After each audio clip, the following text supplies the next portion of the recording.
Assalamualaikum warahmatullahi wabarakatuh.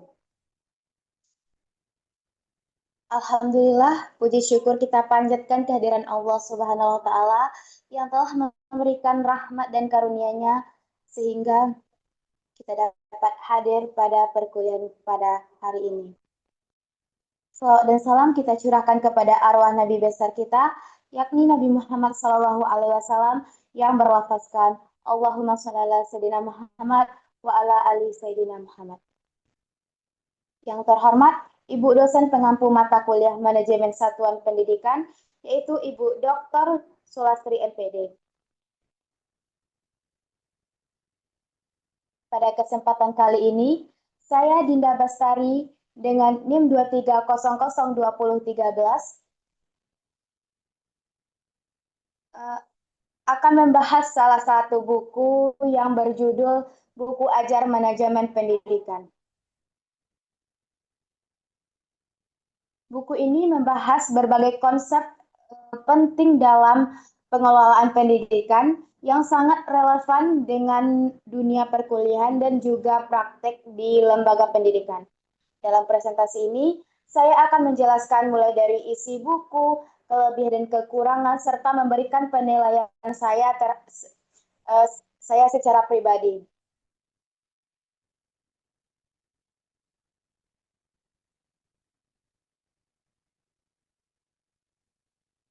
Selanjutnya saya akan membahas identitas buku terlebih dahulu. Pada bagian ini, saya akan menyampaikan identitas buku yang saya analisis. Buku ini berjudul Buku Ajar Manajemen Pendidikan yang ditulis oleh Profesor Dr. Alfrianto MPD, Profesor Dr. Nasrun MS, dan Muhammad Arifin MPD.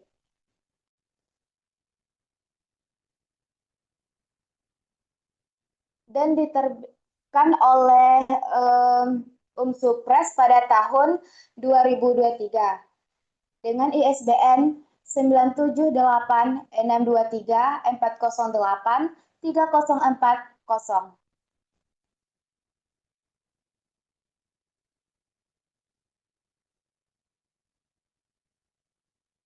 Selanjutnya, pada bagian daftar isi, saya akan menyampaikan buku ini berisi beberapa bab utama yang membahas topik secara sistematis.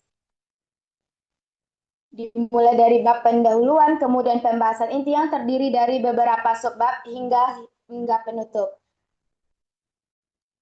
Buku ini terdiri dari 12 bab. Yang pertama yaitu mengenai manajemen dan definisi manajemen pendidikan. Yang kedua, manajemen peserta didik. Yang ketiga, manajemen kurikulum dan pengajaran.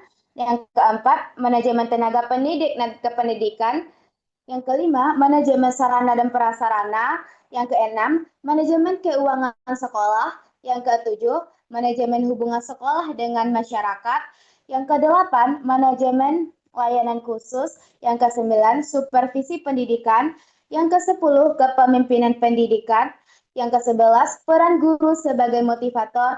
Dan yang terakhir, manajemen strategis peningkatan mutu pendidikan.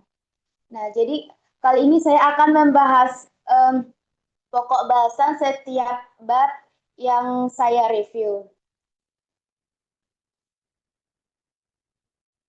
Kita masuk kepada pokok bahasan yang pertama, yaitu mengenai manajemen dan definisi manajemen pendidikan. Nah, menurut saya, manajemen pendidikan tersebut adalah cara bagaimana seluruh sumber daya di sekolah tersebut seperti guru, siswa, kurikulum, fasilitas, dan dana diatur agar tujuan pendidikan bisa tercapai dengan baik. Bukan hanya soal administrasi, tetapi lebih luas, yaitu bagaimana sekolah bisa berjalan secara efektif dan efisien. Saya memahami bahwa tanpa manajemen yang baik, sekolah bisa saja memiliki fasilitas lengkap, tetapi tidak berjalan maksimal karena tidak terarah dan dalam pengelolaannya.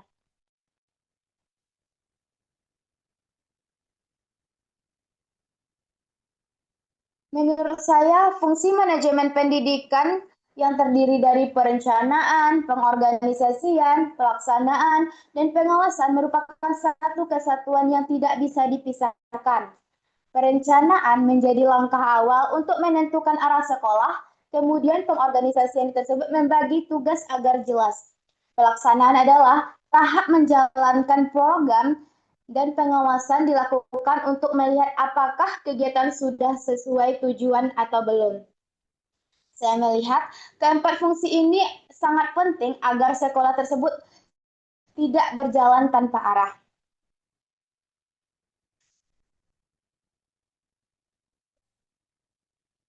Pada pokok bahasan yang kedua, manajemen peserta didik yang saya review, bahwasanya menurut saya peserta didik adalah pusat dari seluruh kegiatan pendidikan tersebut. Nah, manajemen peserta didik tidak hanya soal menerima siswa baru, tetapi juga bagaimana sekolah menerima, membina, mengembang potensi, dan membentuk karakter siswa tersebut. Saya berpendapat bahwa sekolah yang baik adalah sekolah yang tidak hanya fokus pada nilai akademik, tetapi juga pada pengembangan bakat dan kedisiplinan siswa tersebut.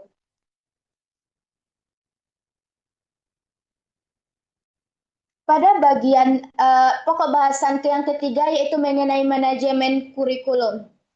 Nah, manajemen kurikulum ini menurut saya kurikulum adalah pedoman utama dalam proses pembelajaran di sekolah.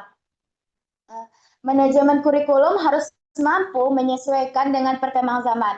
Saat ini, menurut saya sekolah tidak cukup hanya mengajarkan teori, tetapi juga harus mengembangkan keterampilan seperti berpikir kritis, kreativitas, dan kemampuan digital agar siswa siap menghadapi dunia modern.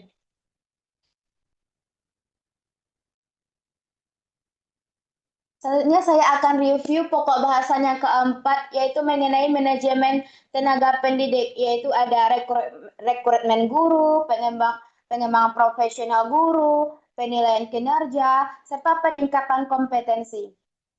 Nah, menurut saya kualitas pendidikan sangat dipengaruhi oleh kualitas guru. Jika guru memiliki kompetensi yang baik, maka pembelajaran akan lebih menarik dan mudah dipahami siswa.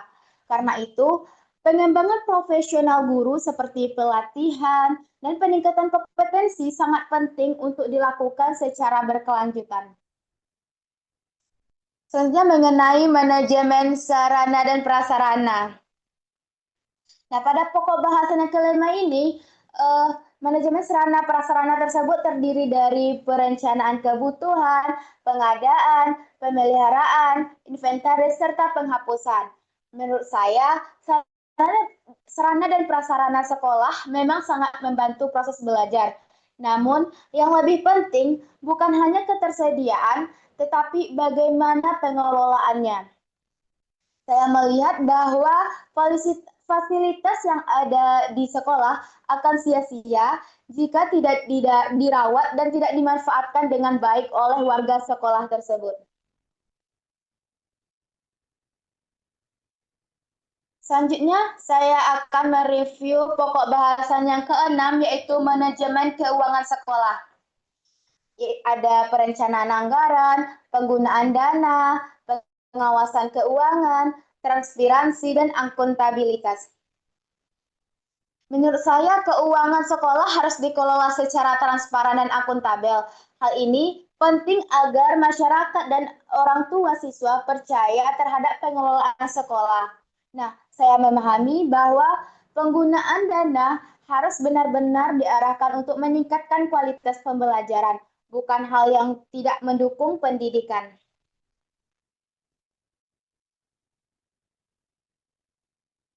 Bab selanjutnya yaitu bab ketujuh, yaitu mengenai kepemimpinan pendidikan.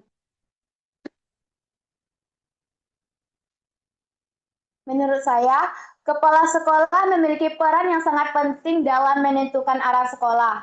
Kepala sekolah bukan hanya sebagai administrator, tetapi juga sebagai pemimpin, motivator, dan pengambilan keputusan.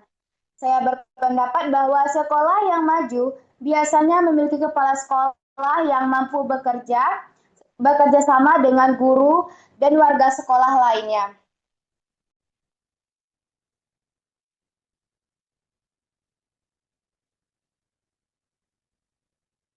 Selanjutnya pokok bahasan yang ke-8 yaitu manajemen layanan kursus. Manajemen layanan khusus. Setelah direview dalam mengenai manajemen layanan khusus ini, menurut saya layanan khusus seperti perpustakaan, UKS, dan bimbingan konseling sering dianggap tambahan, padahal sangat penting. Nah, layanan ini membantu siswa dalam belajar, menjaga kesehatan, dan mengatasi masalah pribadi.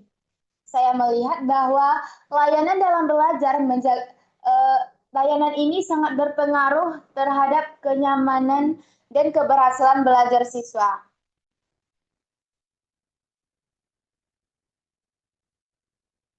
Pokok bahasan yang selanjutnya yaitu mengenai peran guru sebagai manajer. Guru misalnya sebagai perencana pembelajaran, guru sebagai pelaksana pembelajaran, guru sebagai pengelola kelas, guru sebagai evaluator. Nah, setelah saya review, bahwasannya menurut saya guru tidak hanya sebagai pengajar, tetapi juga sebagai pengelola pembelajaran di kelas. Guru harus mampu merencanakan pembelajaran, mengatur kelas, melaksanakan kegiatan belajar, dan mengevaluasi siswa. Nah, saya memahami bahwa peran guru sangat kompleks dan menentukan keberhasilan proses pendidikan.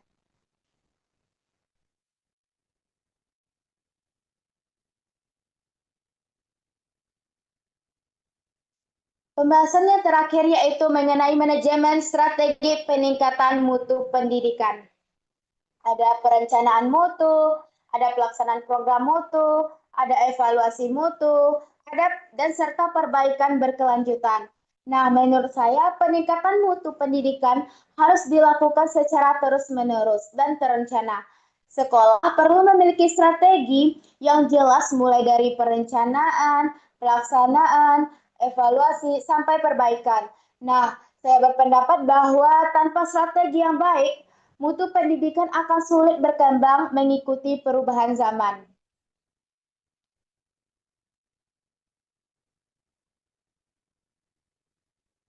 Setelah mereview sebuah isi buku tersebut, mulai dari cover, isi, dan lainnya, saya menemukan kelebihan dan kekurangan isi buku. Menurut saya, buku ajar yang pertama itu mengenai kelebihannya. Menurut saya, buku ajar manajemen pendidikan ini memiliki beberapa kelebihan yang cukup membantu mahasiswa dalam memahami materi. Di antaranya yaitu ada pertama itu materi dalam buku ini sangat lengkap. Isi buku membahas berbagai aspek penting dalam manajemen pendidikan, mulai dari konsep dasar, fungsi manajemen, hingga penerapan di lembaga pendidikan, sehingga pembaca mendapatkan gambar yang menyeluruh.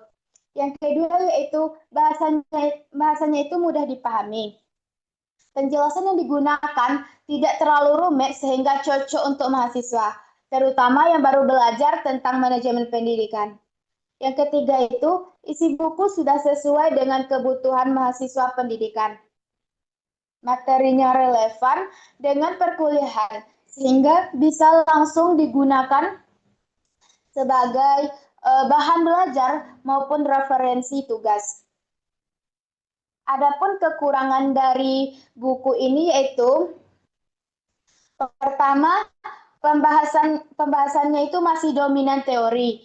Banyak konsep yang dijelaskan secara teoritis sehingga kadang kurang memberikan gambaran praktik secara langsung di lapangan. Yang kedua, contoh kasus nyatanya itu masih terbatas. Menurut saya akan lebih baik jika buku ini menambahkan lebih banyak kasus dari sekolah atau lembaga pendidikan agar pembaca lebih mudah memahami penerapannya.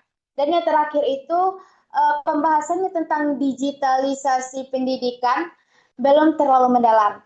Di era sekarang ini, teknologi dalam pendidikan sangat penting sehingga bagian ini bisa diperluas lagi agar lebih relevan dengan perkembangan zaman.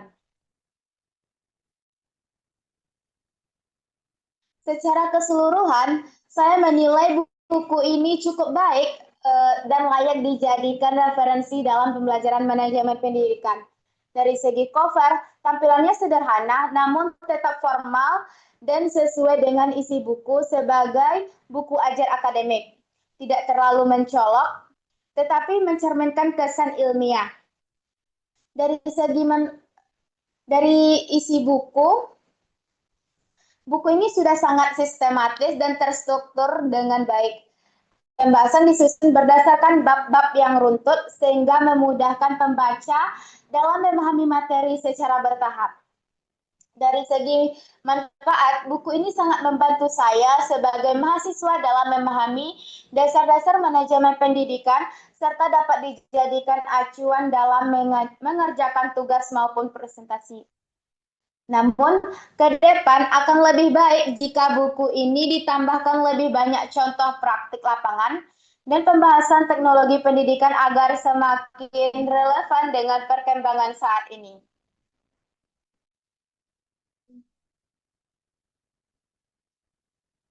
Sebagai penutup, menurut saya, buku Ajar Manajemen Pendidikan ini merupakan buku yang sangat bermanfaat bagi mahasiswa pendidikan karena menyajikan materi yang lengkap dan mudah dipahami. Walaupun masih ada beberapa kekurangan seperti minimnya contoh kasus dan pembahasan digitalisasi, secara keseluruhan buku ini tetap sangat membantu dalam proses pembelajaran.